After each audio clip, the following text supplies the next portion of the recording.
ETV 360కి స్వాగతం. ముందుగా ప్రధానాంశాలు. అర్హతలు ఉండి రుణమాఫీ కాని రైతుల కోసం స్పెషల్ డ్రైవ్. ఇంటింటికి వెళ్లి ఫిర్యాదులు స్వీకరించనున్న వ్యవసాయ అధికారులు. రైతుల రుణమాఫీపై అధికార ప్రతిపక్షాల మధ్య వాగ్యుద్ధం. మాట నిలబెట్టుకున్నామన్న కాంగ్రెస్, మోసం చేశారన్న విపక్షాలు.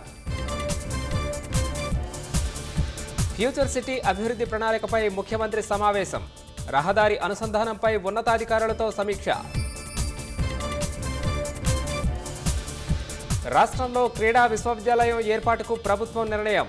వర్సిటీలో డజనుకు పైగా కోర్సులు ప్రవేశపెట్టేలా ప్రణాళికలు. ధరణి సమస్యల పరిష్కారానికి చిత్తశుద్ధితో పనిచేస్తున్నాం. ప్రభుత్వ ఆస్తుల పరిరక్షణకు కఠిన చర్యలు తప్పవన్న పొంగులేటి. గ్లోబల్ సౌత్ దేశాల కోసం అంతర్జాతీయ అభివృద్ధి ఒప్పందం. సాంకేతిక వాణిజ్య సహకారం ఉండాలని ప్రధాని మోదీ ఆకాంక్ష. ఉక్రెయిన్లోని సుమీ నగరంపై క్షిపణితో విరుచుకుపడిన రష్యా.